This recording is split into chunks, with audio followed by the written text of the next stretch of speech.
again and welcome to another Absurd Heroine video. So today is a very special day. Today M20 comes out and there was much rejoicing.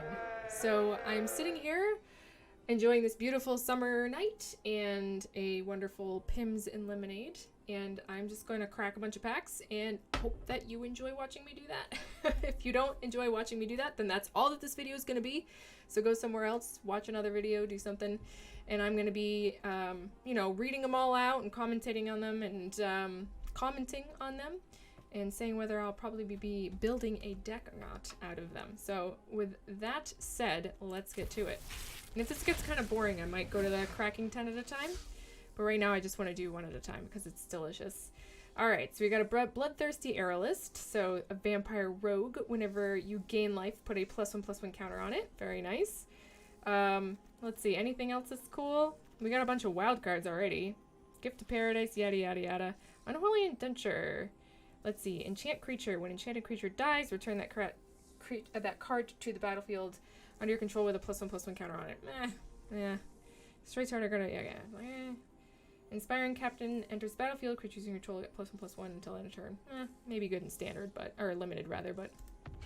And what do we get? Scheming Symmetry. Oh, I'm sure there's plenty of jank to be had around this. So for 1 black, choose 2 target players. Each of them searches their library for a card and puts that card into their library. Then shuffles their library, puts that card on top of it.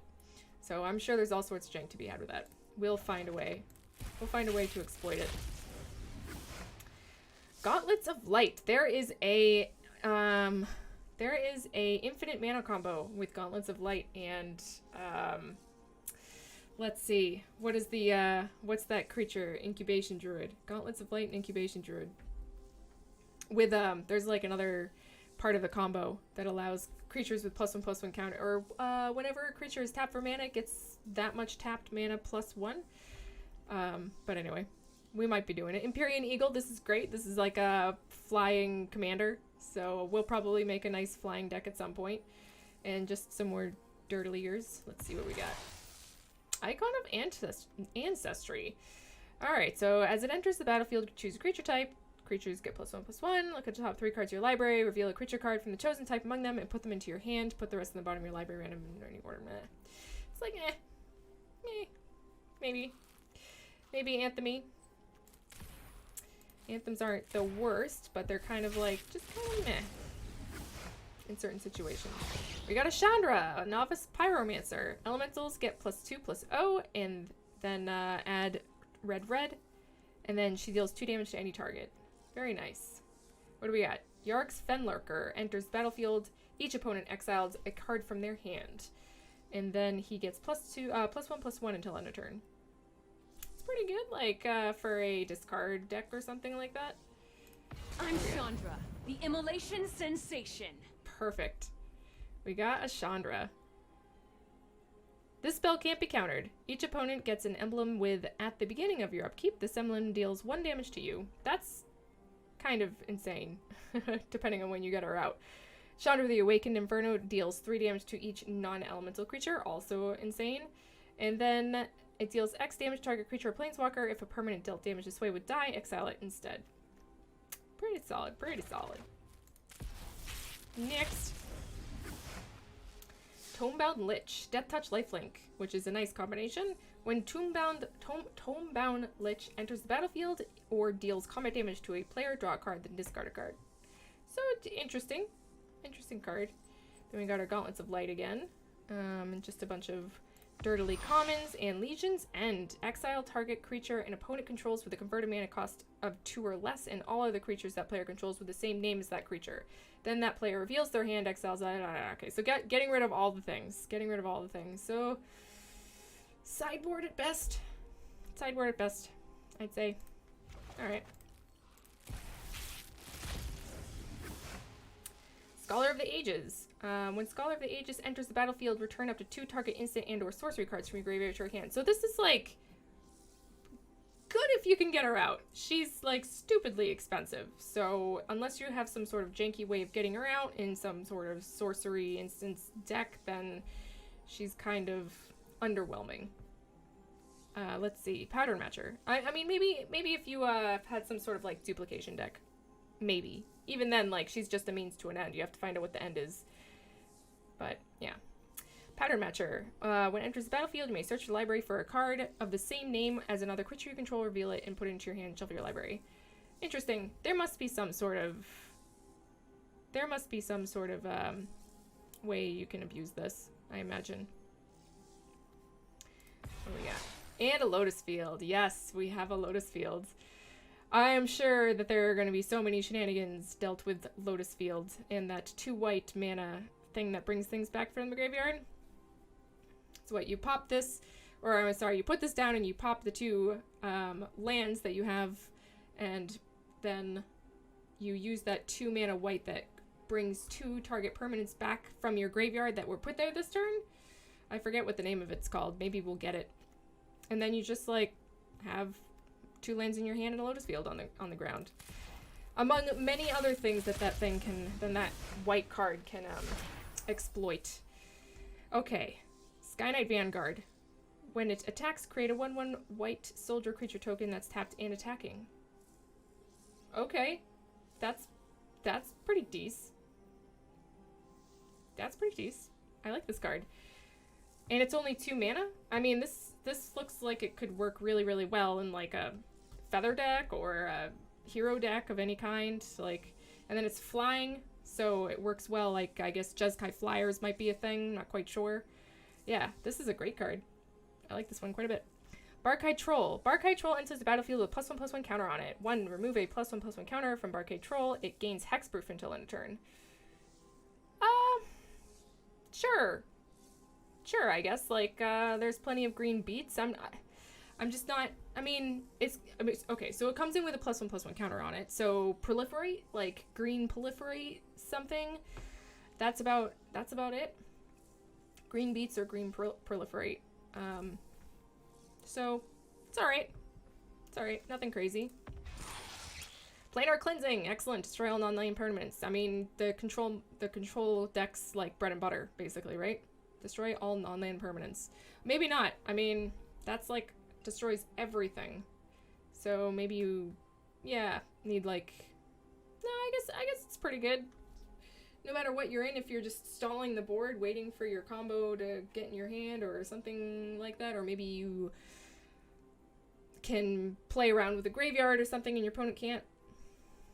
Yeah, I mean, craziness. Crazy card. I'm sure we're going to see plenty of that. I'm glad to have one, honestly. I'm glad to have gotten one. Another Barkhide Troll, alright. Thunderkin Awakener. That was a cool sound. Haste. Whenever Thunderkin Awakener attacks, choose target elemental creature card in your graveyard with toughness less than Thunderkin Awakener's toughness. Return that card to the battlefield tapped and attacking. Sacrifice at the beginning of the next end step. So we don't have anything like in this set. Maybe one of the sets coming out, there's going to be more elementals that have toughness of 1. So let's see. Toughness less than. So it has to be 1. Or you have to buff Thunderkin Awakener. I don't think that there's any elementals in this set that would fit this bill so nicely. We'll have to look around.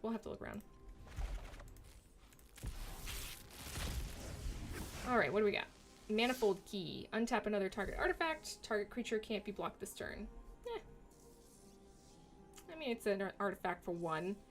So I'm sure it can fill some artifact affinity deck, slots. Untap another target artifact. I'm sure there's ways of abusing this. Chandra Spitfire. Flying. When opponent is dealt non-combat damage, Chandra Spitfire gets +3/+0 until end of turn. Okay, so this is pretty good in well, maybe not red deck wins. There's too many other good choices. I don't think that there's anything in the 3 slot. I mean, red deck wins doesn't even have practically anything in a 3 slot as it is to start with. So they're definitely not going to want something like this. So it's kind of meh. I mean, it seems like maybe it would be pretty good in limited. Not standard though, I don't think. I don't think so. Shifting Ceratops. Ooh, yeah. This spell can't be countered, and protection from blue. And then it gains your choice of reach, trample, haste till end of turn. And it can do that multiple times. It can have, you can get all of them. Reach, trample, and haste for 3, which is pretty insane. Obviously, you would only want that on the first turn. haste. But Shifting Ceratops is a 5/4 for 4. Like, this is what green decks want. This is pretty much what green decks want. Pretty good stuff.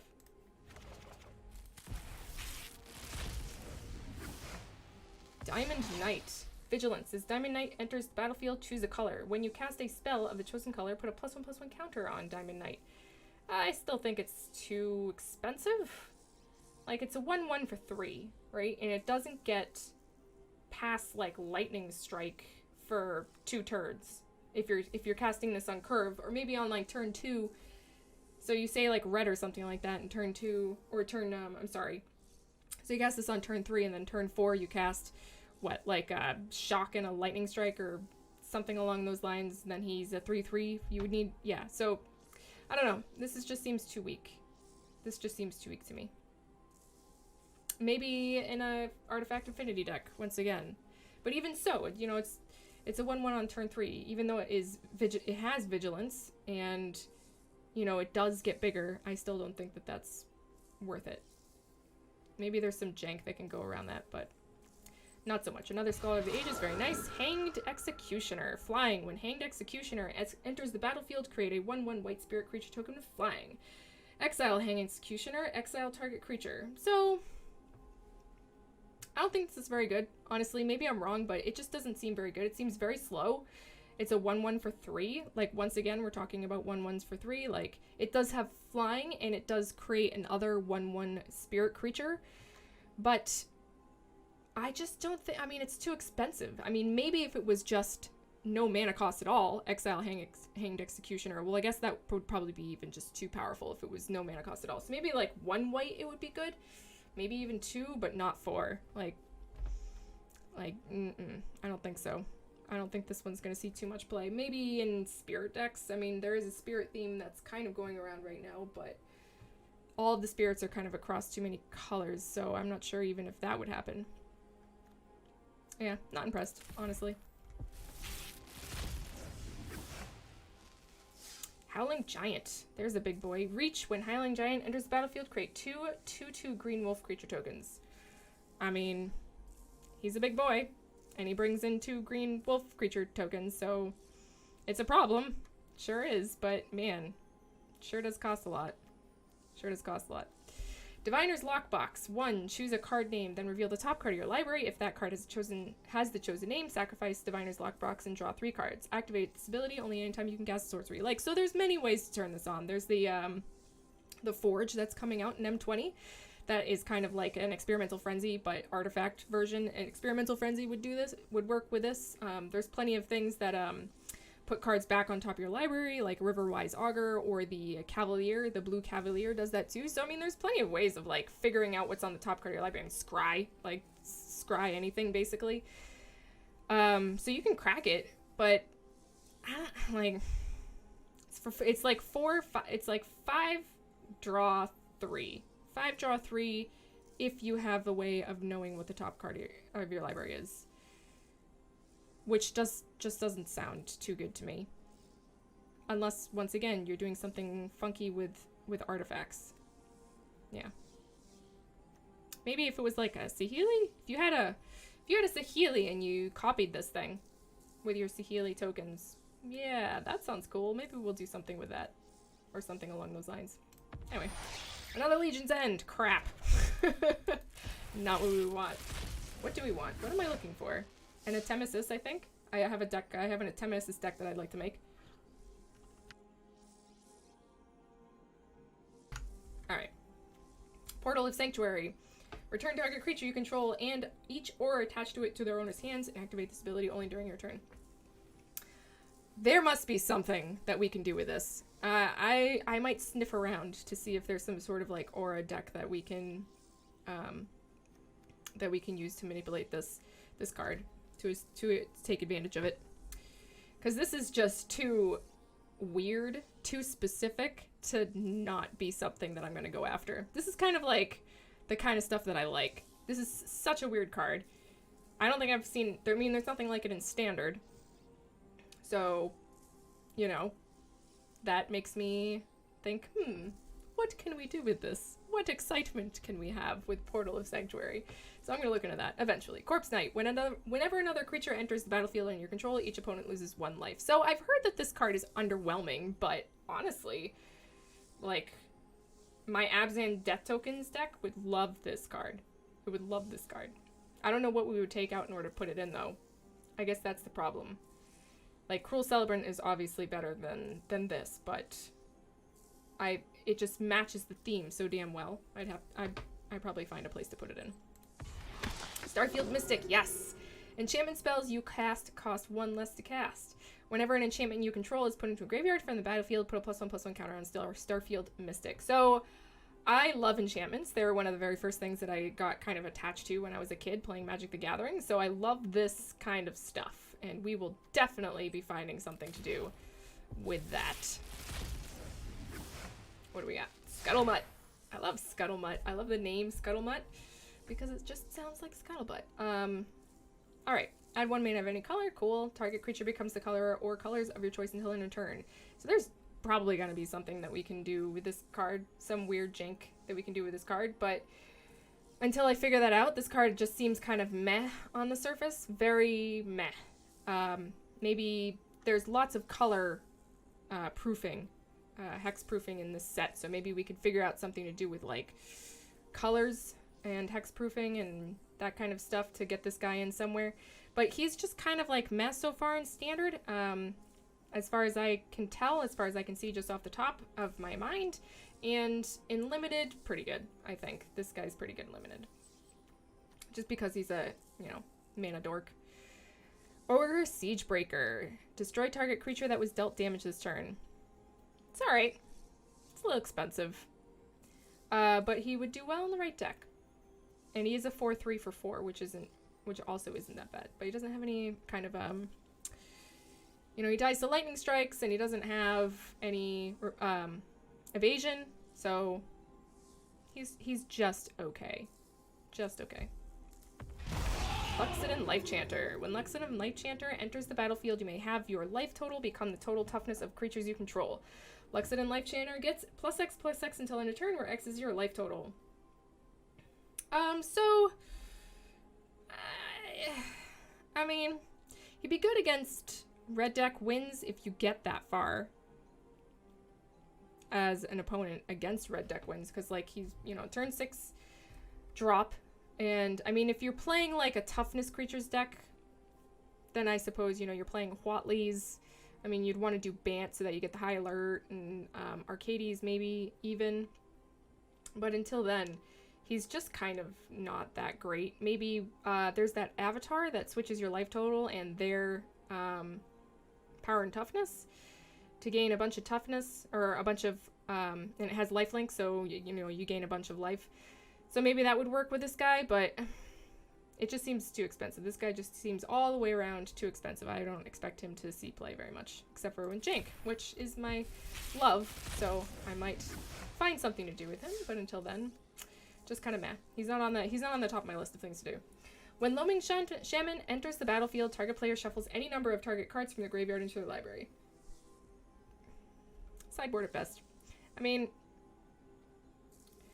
I don't know of any kind of jankiness that we could kind of play around, but, you know, if your opponent is, you know, using their battlefield for, or I'm sorry, using their graveyard for a lot of stuff, then I think, he's not so bad.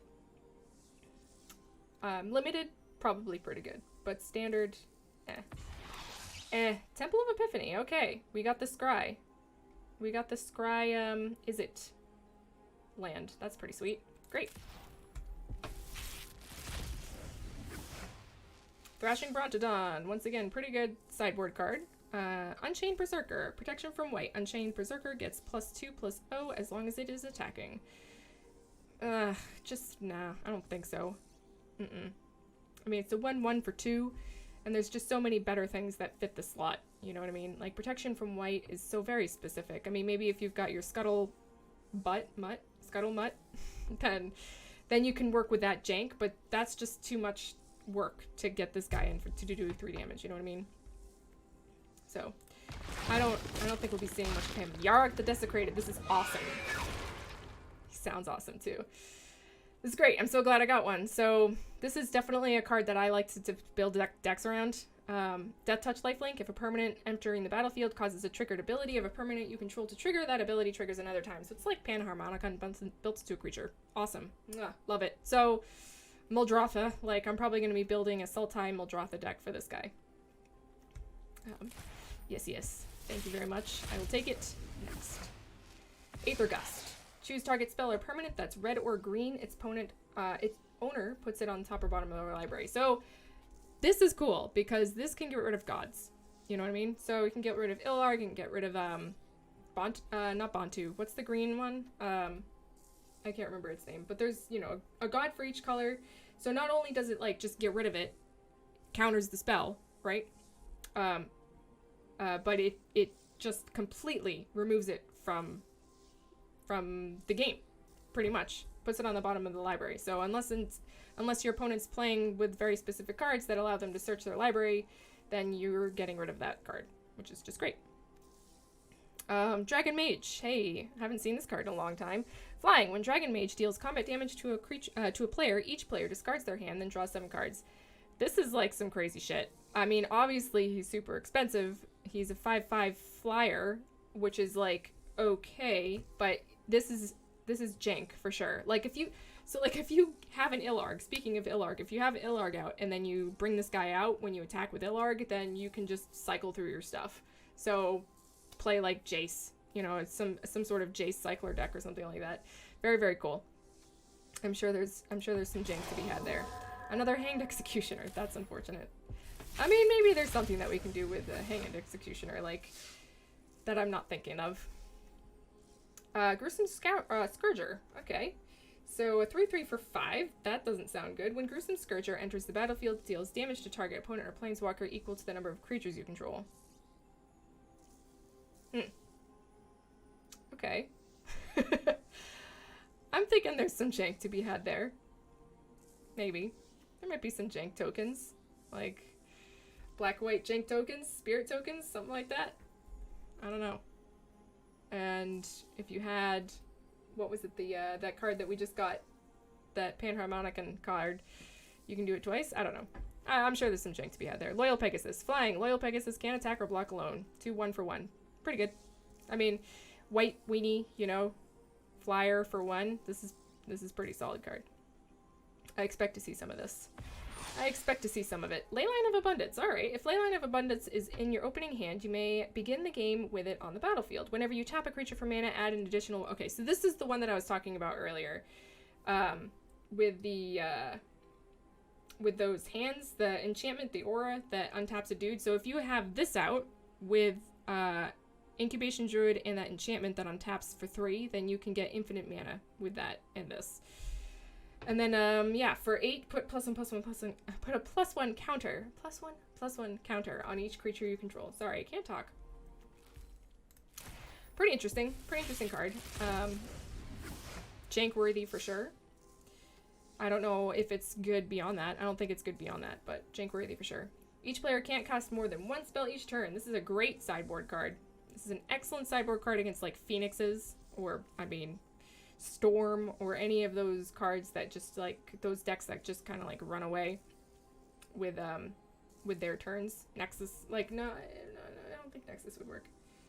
I don't think Nexus would work in it. No, maybe. I mean, I guess it would work to counter Nexus because you could only cast Nexus, and that would be your only thing that turn. So mill yourself forever, I guess.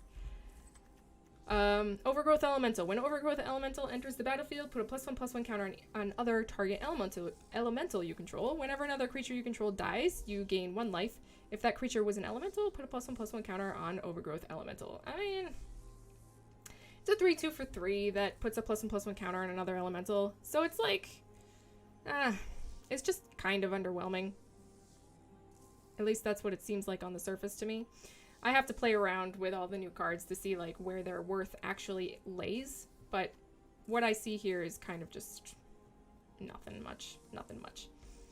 Here we have a Ferocious Pup though. Ferocious Pups are beautiful. Look at the cutie. Look at how cute he is.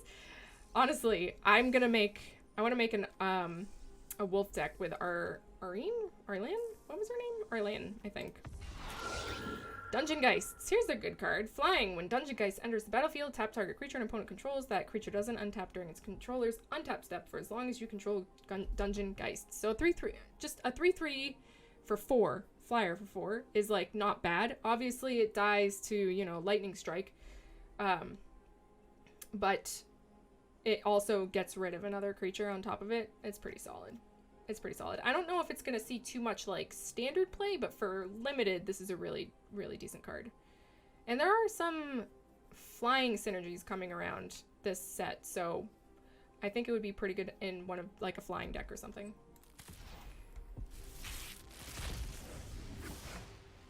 Gauntlets of Light. Yes, that's what we were just talking about again. Gauntlets of Light. Chandra's Regulator. Whenever you activate a loyalty ability of a Chandra Planeswalker, you may pay 1. If you do, copy that ability. You may choose new targets for the copy. 1 and discard a mountain, or 1 and tap, discard a mountain, mountain card or red card, draw a card.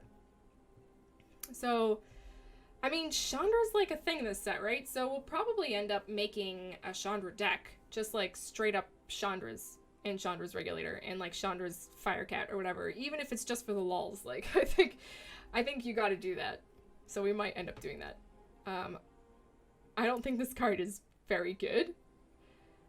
Outside of that fun jankiness, honestly. I could be wrong. I often am wrong about things. Master Splicer. When Master Splicer enters the battlefield, create a 3/3 colorless Golem artifact creature token. And golems you control get +1/+1. So, I mean, how many golems are there, really? In standard right now. Well, there's like Meteor Golem, there's that White Cavalier who creates a golem.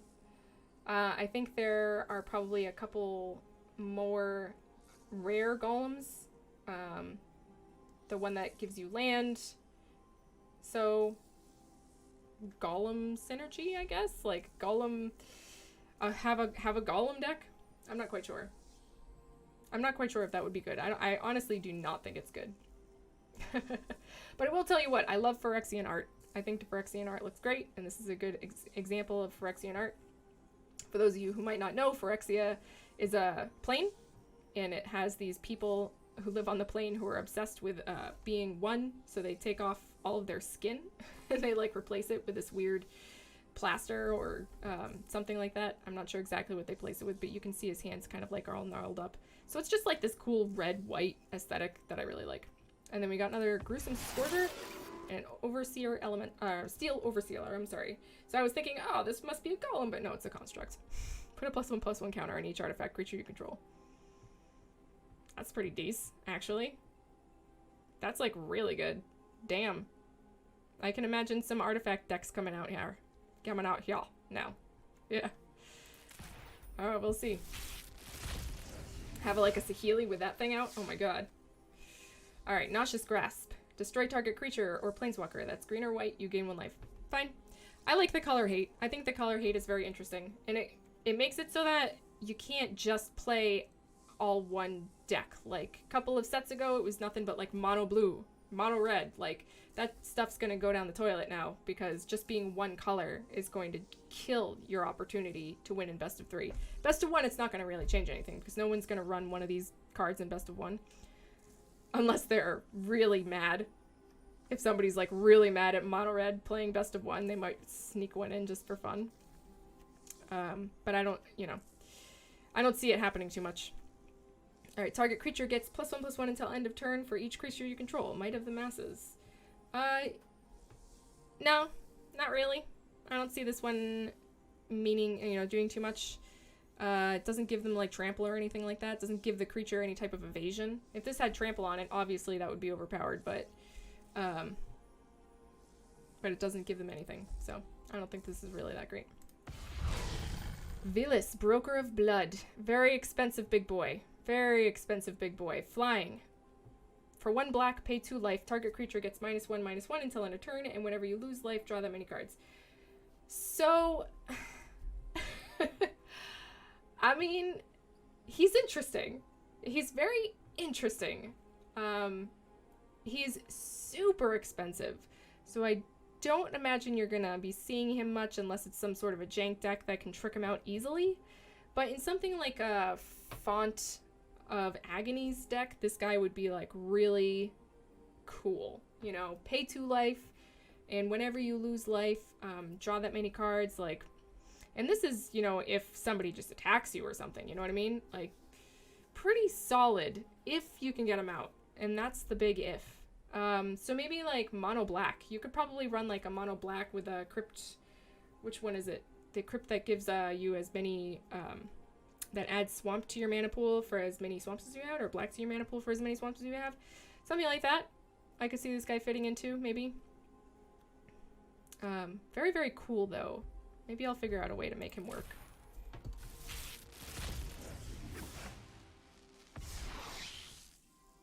Okay, Colossus Hammer, dude. I love this art. I love this card, okay?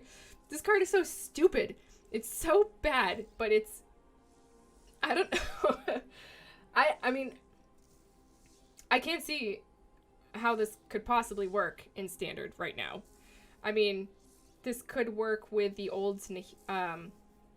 what's her name? Nahiri. The old Nahiri, the one who, like, allows you to, like, equip things to your creatures without paying their cost. I think that's how she works. This would be insane with her. But in Standard right now, nah. I mean, it even loses flying, so there's no way of, like, giving... I mean, you'd have to find another evasion technique to get this guy in. Like, you'd have to have Menace or Trample. Probably Trample, you know, but Trample's, like, big green anyway, so, like, what do you need this thing for? Honestly, this is just for fun. This is just for fun, and oh my god, look at that artwork. This card is definitely fun.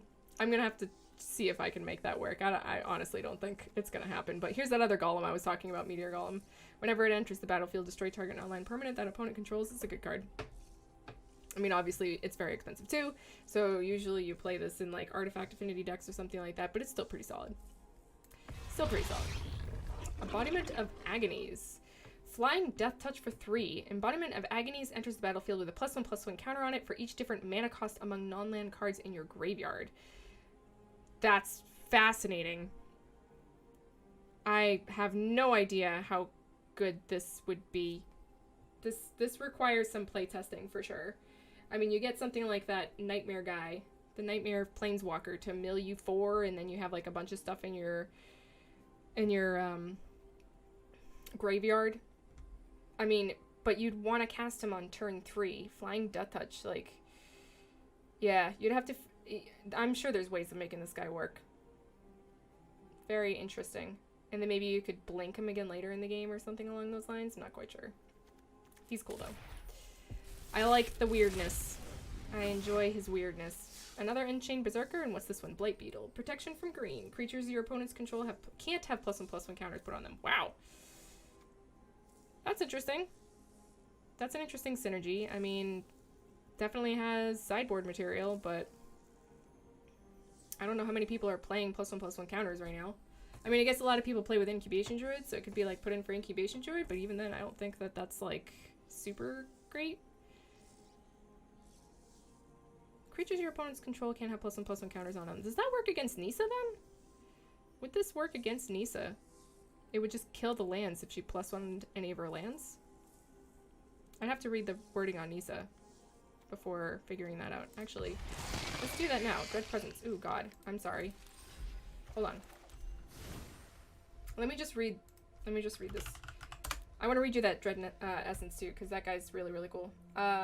Okay. Put 3 +1/+1 counters up to 1 target non-creature land you control.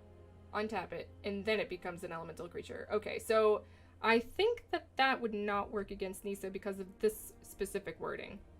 And that makes sense, right? Because if you made it an elemental first, and then you put the +1/+1 counters on it anyway, it would die anyway. So that makes sense. Yeah, okay. Sorry. And what was the other one? What was that other one that we just got? Hold on. Black, M20, rare. Dread Presence. Whenever a swamp enters the battlefield under your control, choose 1, draw a card, and you lose a life. Or Dread Presence deals 2 damage to any target, and you gain 2 life. Damn, son. So, this is beautiful jank. This would work with my Bantu World Shaper deck like you wouldn't believe. Like, basically, you want Scape Shift. Scape Shift this card. And there's actually some really good lands right now. Like, there's all sorts of different land names and all that stuff. So there's another land that comes when it comes into play.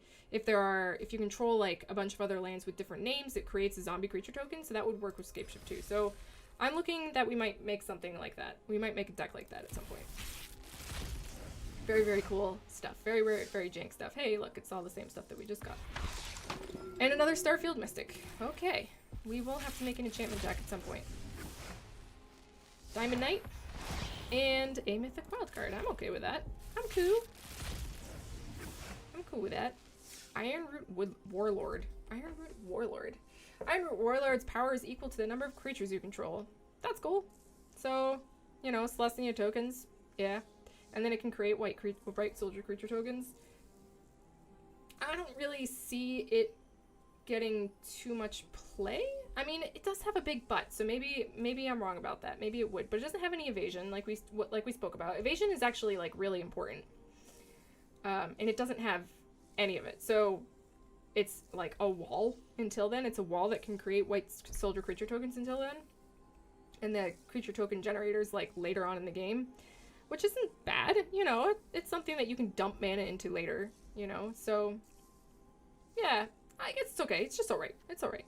Salvager of Ruin. Sacrifice Salvager of Ruin. Choose target permanent card in your graveyard that was put there from the battlefield this turn and return it to your hand. So, I'm sure there's some sort of craziness that you can do with this thing. But I can't think of it at the moment. I'm happy to have him here. Another wild card. Very good. What do we got? Another Meteor Golem, Season of Growth. Whenever a creature enters the battlefield under your control, scry 1. When you cast a spell that targets a creature you control, draw a card. So, I mean, I thought about putting this into, like, my Naya Feather deck, you know? Because of the last statement. When you cast a spell that targets a creature you control, draw a card, right? So how many times do you do that on, like, a regular basis? Not very much right now. But with a Feather deck, you do. Quite a bit, actually. Quite a bit. So that's a really, you know, that's very, very powerful synergy to be able to draw a card whenever you use a spell in a Feather deck. So I might end up trying to, like, fit it in there. But Feather, like, if you're playing a 3-color Feather deck, it's, like, pretty full up as it is. And it doesn't have any other, you know, spell synergies other than that. So, I don't know. The verdict is still out onto whether this is good or not. But I will playtest that. Elvish Reclaimer. Elvish Reclaimer gets +2/+2 as long as there are 3 or more land cards in your graveyard. And then 2, sacrifice land, search your library for a land card, and put it in the battlefield, tap, shuffle your library. So this guy's cool, like with a Bantu, you know, effect, or I'm sorry, the World Shaper effect. If you have, just get a bunch of like lands into your graveyard and then you just bring them all back or something like that. But he is not very powerful. I mean, he is a 1/2 for 1, which is nothing to like scoff at. But he doesn't turn on until you have 3 more land cards in your graveyard, so he's kind of difficult to turn on. And then you just sack lands to get more. I don't know. He definitely is not good by himself. He needs to be in some sort of like janky combo deck. At least that's what I see. That is what I see out of him. Woodland Champion. Whenever 1 or more tokens enter the battlefield under your control, put that many +1/+1 counters on Woodland Champion. Yeah. Yeah, sure. I think she would work pretty well in a, you know, in a token stack, as you would expect, right? But once again, no evasion or anything like that, and she doesn't really do anything by herself other than just get bigger. So, yeah, I don't know. Not that great. Not that great, not that bad. You know, at the very least, she's a bear. You know what I mean?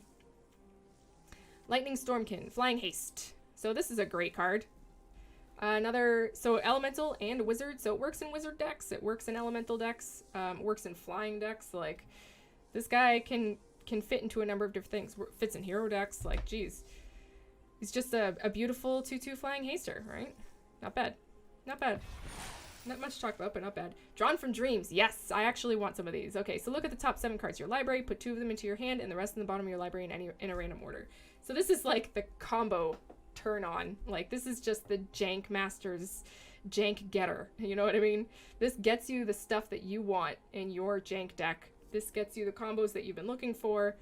And there are plenty of decks that I like to play that deal with that kind of synergy, where you need a couple of very specific things to play with and to turn your deck on, and this guy gets it for you. He digs it right out of your deck for you. I actually have a deck, and my Atemesis deck, which, I mean, oh my goodness, I hope that we get some Atemesises. Anyway. That'll probably be one of the very first M20 decks that I build and play for you guys, so I'll show you the loveliness later. So we got another Empyrean Eagle and more wild cards, another Lotus Field. Lovely. Lovely. Creeping Trailblazer. Other elementals you control get +1/+0. Okay, so we're definitely going to be making an elemental deck. I mean, this whole entire set just screams build an elemental deck. And I haven't actually made any Temur decks. I haven't recorded any Temur decks, so that fits my Temur deck build. So what else? Creeping Trailblazer gets +1/+1 until end of turn for each elemental you control. I mean, once again, he doesn't have, you know, like we've been talking about, he doesn't have any evasion, but he's a lord to a degree. He's a +1/+0 lord, so it's pretty decent in the right deck. Temple of Mastery, nice. Or Mystery, I'm sorry, Mystery. So we got the Simic Scry land. That's good too. Renowned Weaponsmith. Add 2 colorless mana. Spend this mana only to cast artifact spells or activate abilities of artifacts. And then search for Heartpiercer Bow specifically, or Vial of Dragonfire specifically. Reveal it. That's like the weirdest thing ever. That it's just those very specific cards. And I don't think either of those cards are like particularly great. So whatever, I could just completely dismiss the second half of this card and then just say add 2 colorless mana and spend it only to cast artifact spells or activate abilities of artifacts, which is good. There's lots of good artifacts in this set, and I think that artifact affinity is already kind of a thing. I mean, there are decks, you know, there are Tron decks, there's like lots of Karn decks that are floating around out there. I don't know if a Karn deck would benefit from this too much, but it's there. The artifact affinity decks are there, or not affinity decks, but I mean the affinity decks are there with what's his face, Tezzeret. But artifact decks could be more of a thing now that you see more cards like this guy out there. All right, next. Wolfrider Saddle. Wolfrider Saddle enters the battlefield, create 2/2 green wolf creature token, then attach the saddle to it. Crypt creature gets +1/+1 and can't be blocked by more than one creature. This is kind of okay. It's just okay. I mean, you get a 3/3 for 4, which sucks, but you get to keep the saddle and you get evasion to a degree. You know, you can attack in, if you put it on a really big creature, you can attack in, and then they can only block with one creature, which is like a huge problem for a lot of decks to deal with. So it could be okay in the correct kind of decks. But overall, I think that this is actually kind of a bad card. We might put it in an Arlen deck, but I don't even think, like, see, that's just the thing. I don't think I'd even put it in an Arlen deck because it's just not strong enough, really. I think there are better wolves to be had at this point. Blood-Soaked Altar, very expensive. Pay 2 life, discard a card, sacrifice a creature. That's a lot of things that you need to create a 5/5 black demon creature with token of flying. Activate this ability only time you can cast sorcery. So, I mean, that sounds like just way too much. This is just way too much. Like, first of all, it's really expensive.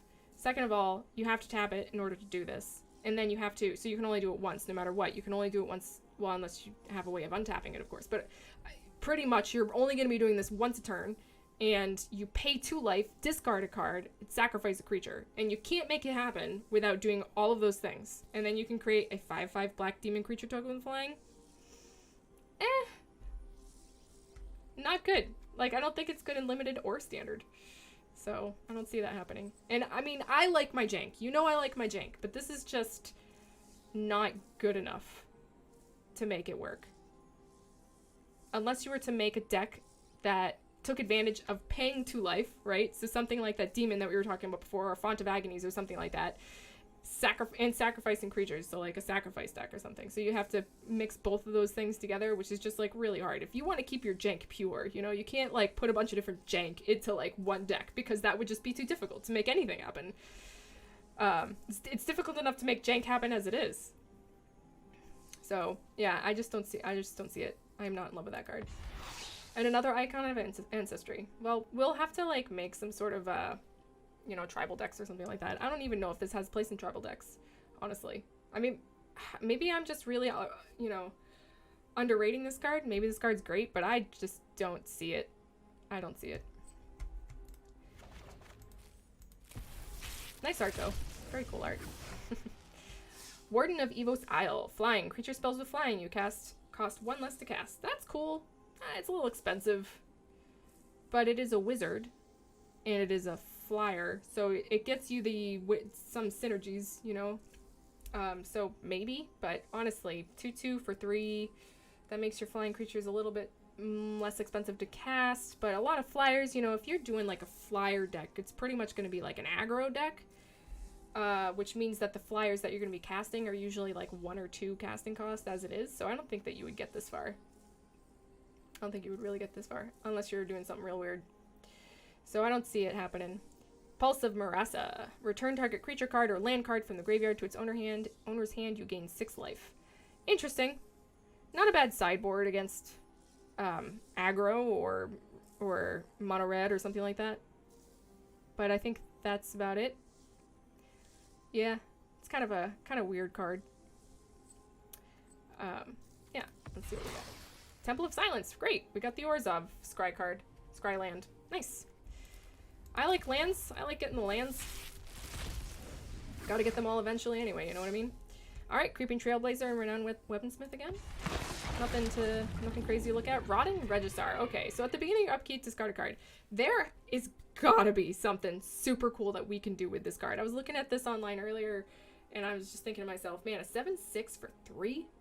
Like, and the beginning of upkeep, discard a card. Like, so it's not like you have to or sacrifice it, right? So you can play it out, and if you're an aggro deck, then you're playing out all your cards anyway, so then you don't have any cards in your hand, but he doesn't care. So yeah, this card is just like, any, you know, works in the zombie tribals. Like, I think that this guy's gonna be a big problem in the zombie tribals decks.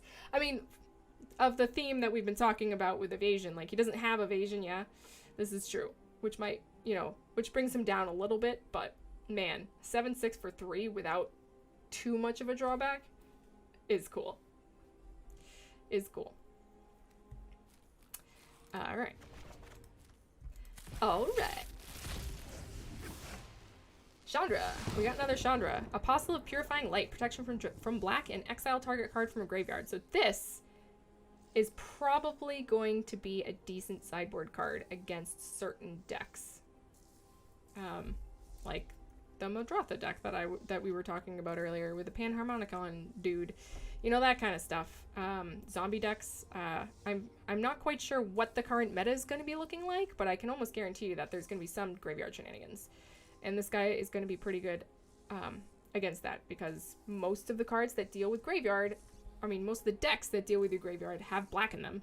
So he would be a very good addition to any kind of sideboard that is going to be dealing with that kind of deck. Another Starfield Mystic. Do we have? No, we don't have 4 of those. I think we have 3 of them now. I mean, we've like basically have to make it now. Wolf Rider Saddle, alright. Another Icon of Ancestry. Come on. I don't like you. Go away. Okay. Let's see all that for. Yes. Okay. Gargos Vicious Watcher. Okay. Yeah. Great. Vigilance. Hydra spells you cast cost 4 less to cast. When a creature you control becomes the target of a spell, Gargos Vicious Watcher fights up to 1 target creature you don't control.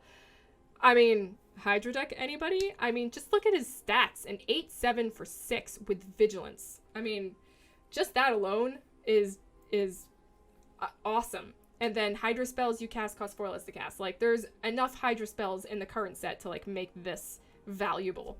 I don't think it's going to be, like, in the meta or anything like that, but there's going to be some fun Hydra shenanigans that we can do with this guy. And there's another really good Hydra in this set, actually, the one that does a bunch of stuff when it enters the battlefield. So I'm definitely going to be making a Hydra deck at some point. I mean, Hydroid Crisis, like, with this dude, like, wow, just cool stuff.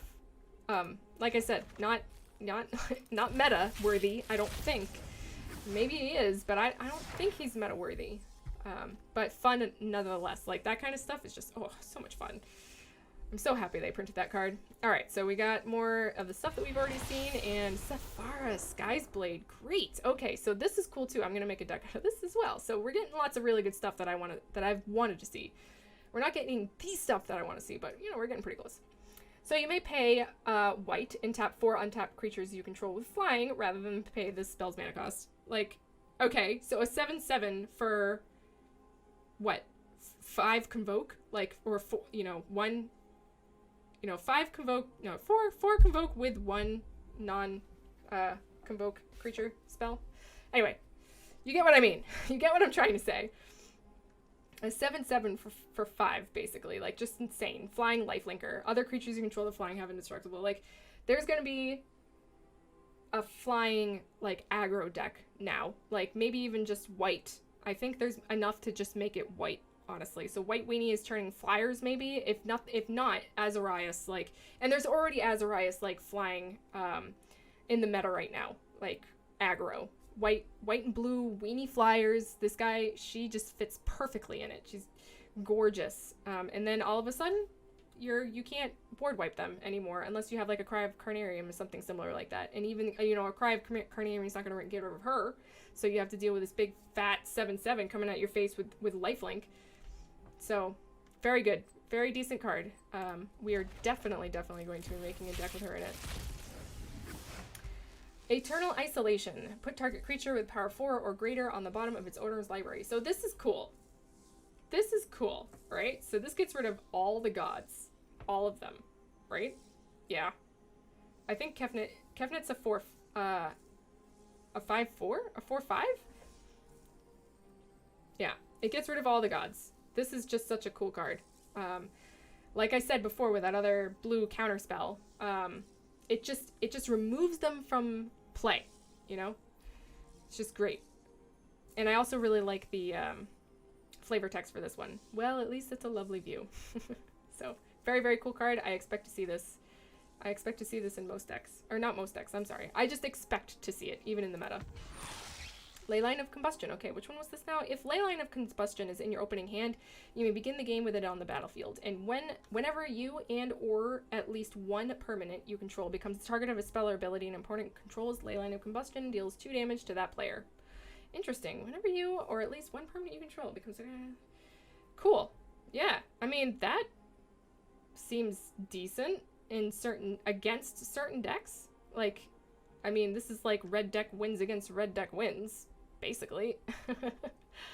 Yeah. Interesting. Maybe I'll make a... No, I see this... I mean, it's an interesting card, but it's definitely just sideboard material, I'm pretty sure. Because there's no way that you're going to know what kind of deck that you're playing up against. So you can't make a jank deck with this kind of thing, like, mattering. I don't think, because there's no way that you can force a player to, like, target you or a creature you control. Or a permanent you control. So, I don't know. Interesting, though. Very interesting. I think these are all, reprints, the ley lines. I think they were printed a while ago. Air Elemental. So, 4/4 for flying for 5. Not gonna... It hasn't seen any play in M19, and it's not gonna see any play in M20, I don't think. Captivating Gyre. Return up to 3 target creatures to their owner's hands. I don't think we're gonna see this one either. This is just too expensive and specific. I mean, I think in Limited, it's very good, but in Standard, I just don't think you're gonna see it. Ah, Cavalier of Gales. Excellent. Here's one that we wanted to see. So, flying. When Cavalier of Gales enters the battlefield, draw 3 cards and then put 2 cards from your hand on top of the library in any order. And when it dies, shuffle it into its owner library and then scry 2. So, we are going to be playing a Artemis deck. Artemis? I'm pretty sure that's how you pronounce her name. She's the Sphinx that's coming out. And one of the great things about this particular card is that you can put cards on top of your library. Like, you draw a bunch, and you basically, like, filter your hand by putting things on top of your library. So you... Artemis, here, you know what? Let me show her to you, if you don't know her already. I have not gotten any of her yet, because this is my first pack cracking that you're seeing right now.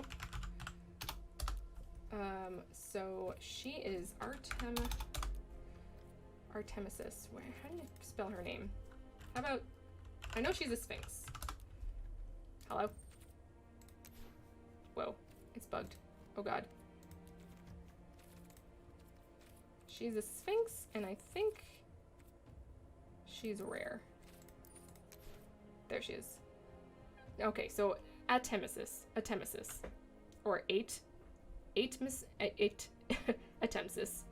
sure, whatever. Why do they have to make the name so freaking hard to say? So anyway, so when she deals damage to an opponent, you can reveal your hand, and if you have at least 6 different converted mana costs in your hand, then that player loses the game. Like, this is just such, like, a weird card. Like, this is a bad card. This is not a good card. I mean, it's a 4/5 flying for 6, like, that draws you cards. Like, she's not a very great card. I don't expect to ever see her. I don't ever expect to see her in meta or anything like that. Only jank decks. But this is the kind of stuff that I kind of attach myself to. So, when you're playing a card like this, you kind of want to filter your hand. So, that card that we just got, the Cavalier, right? The Cavalier filters your stuff. Cavalier. It filters your hand so that you can choose the cards that fit that description, and then you can tuck the rest back. And the Riverwise Augur does the same exact thing. It also, you know, scries for you when it dies, which is nice, and it doesn't go away. It just sticks around because it goes back into your library. So it's a very cool card on top of all of that stuff. But that is just, I'm explaining why I am excited to see that card and why I wanted it, because it is a mythic card, and I would prefer not to spend my mythic wild cards on it. Alright, Colossus Hammer and Meteor Golem again. Rotting Registar, sure. I'll take another Rotting Registar. We know we're going to play with it at some point. Blood for Bones. As an additional cost to cast this spell, sacrifice a creature. Return a creature card from your graveyard to the battlefield, then return another creature card from your graveyard to your hand. This card, I have a feeling this card is going to be really powerful. I'm not 100% sure, but it just seems like it really could be. Like, as an additional cost, sacrifice a creature. Like, okay, so you sacrifice some dumb dirtler, and then you can bring, like, this huge dude back from your graveyard, as well as put that dumb dirtler, like, back into your hand if you want. Like, you have some sort of, like, enters the battlefields, like, Elvish Rejuvenator or something like that. You put it out, and then you sacrifice it for Blood of Bones and, like, get something dumb back from your graveyard. Like what? Like that demon that we were just talking about. That 8/8, or, no, I think it was 8/8. 8/8 for 8, like, demon that does all sorts of stuff. Like, there's some fun to be had with this card. There's some fun to be had, and I'm gonna be having it. Ooh, Icar. Speaking of fun to be had, I really want to make this card work, and I'm just not 100% sure whether it's gonna happen or not. But I'm happy that we did get it, because it is mythic. So, flying 3/3, whenever you cast a non-creature spell, create a 1/1 white spirit creature token with flying, and then sacrifice a spirit, add red. So, it can ramp you, but it's a 3/3 flyer, which isn't awful, but it dies to lightning strike, and it creates spirit creatures, and spirit creatures with flying, like, that's important, but I don't know, I just feel like Saheeli's kind of, like, better. The tokens that Saheeli has aren't flying, which does matter, but Saheeli doesn't die as easily to removal as this guy does. I don't know. I'm not quite sure. I want to say that this guy's good, but I just can't at the moment. Maybe we'll find a way to make him work in a deck. We'll have to play around with it.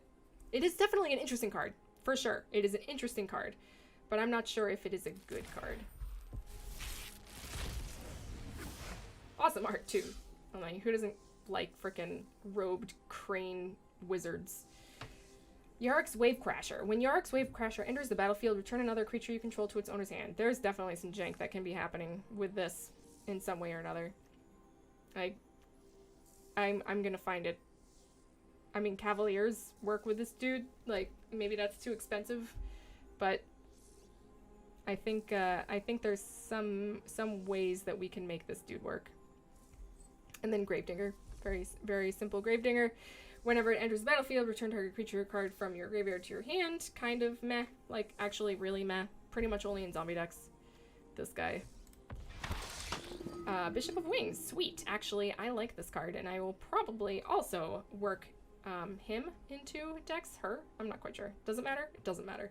When an angel enters the battlefield under your control, you gain 4 life, and when an angel you control dies, create a 1/1 white spirit creature token with flying. So, this is cool. Like, more spirit creatures, which is interesting. I mean, she's obviously, like, 2 white mana, so that puts you pretty heavily into white, but, I mean, most angels are white or have white in their color, in their mana cost, so I imagine that it wouldn't be too hard to get her to work in a angel deck, or to put her into an angel deck, so I think it would be very cool to see how well or poorly this card works out. It's just an interesting card. Very interesting in my opinion. She's got a big butt, which is great. That's what you need. When you're playing against, like, mono red, you need a big butt. Gauntlets of Light, Empyrean Eagle, very nice. We're starting to see lots of repeats now. And speaking of repeats, repeated reverberation. Whenever you cast an instant spell, cast a sorcery spell, or activate a loyalty ability this turn, copy that spell or ability twice. You may choose new targets for the copies. That's cool. You copy it twice. I mean, obviously, if you're casting an instant or sorcery spell and then you cast this one, that's kind of a lot of mana that you're gonna need, but loyalty abilities would be cool. So you try and find some crazy loyalty ability and then you can do it twice. That's really cool. I wonder if it puts loyalty counters on the planeswalkers. Probably not. I don't think that's how it works, but pretty cool. Very interesting card. I'll have to see how it works. I don't think it's good. I don't think we'll see it in meta or anything like that, but I do think it's cool. Alright, so we got another Fen Lurker, Cerulean Drake. Flying protection from red. Sacrifice Cerulean Drake, counter target spell that targets you. Cool. I don't think we'll see this in play. Like, maybe if it was a 2/2, but not for a 1/1, I do not think. But very cool nonetheless. I like all of the color protection in the set. I like all of that stuff. Ah, sweet. A mythic wild card. Just what we wanted. We want to be able to get our cards for the decks that we want to play. Ah, there's the Hydra I was talking about. Voracious Hydra. Okay. Trample. 0/1. Voracious Hydra enters the battlefield with X +1/+1 counters on it, and when it enters the battlefield, choose 1. Double the number of +1/+1 counters on it, or it fights target creature you don't control. I mean, this card is great. I mean, it's just a big stompy dude that can get out there and be really, really fat, really fast, and also it's got trample. Like, this is exactly what green wants. And if you have that other Hydra out, then he costs 4 less. So he's already a 4, even more than that. He's an 8/8 for 2. He could be an 8/8 for 2 if you have that other Hydra out. An 8/8 for 2 with trample. Like, what more could you possibly want out of your stompy green, like, decks? Oh god, it's gonna be so much fun playing with this stupid card. Alright. Next. Last one. Let's hope it's a good one. Ember Hauler. Sacrifice Ember Hauler, deals 2 damage to any target. Alright, I don't see it happening in any other, any deck other than, like, a Goblin deck. I think that there's way too many good cards in mono red right now to fill up the 2 slot. So I don't think this card's gonna really see very much play. Leyline of Abundance. Alright, well, that's not what we wanted to see. We didn't get any of the Atmases. Atmases? Did I think I pronounced that correct. So, we didn't get any of the Atmases, but that's okay. We did get a bunch of wild cards out of all of that. We got 12 rare and 4 mythic rare, and I think that Atmasis is a rare, so we'll definitely be putting that deck together, and we'll be playing it for you. There are so many decks that I want to play, like that Hydra deck, the Atmasis deck. I think white land destruction, something along those lines. I think that there's plenty of good things to finally sink our teeth in now that M20 is here. I'm very excited, and I'm very excited to share all of the decks that I'm going to be playing with you. I'm sorry that there weren't too many videos out this week and last week because, well, M20 was coming, and a lot of the streamers had early access. I did not have early access, so they were giving you content that you wanted to see in M20, and I wasn't giving out M20 content, so I figured you probably wouldn't want to see my dumb War of the Spark content, so I didn't really make much. That being said, I am going to start playing M20 decks, and I'm very excited to do that with you, and I hope you had fun watching me open up all of these packs. I had super fun opening the packs, obviously, and I will see you guys around. I'll see you next time, okay? All right, bye.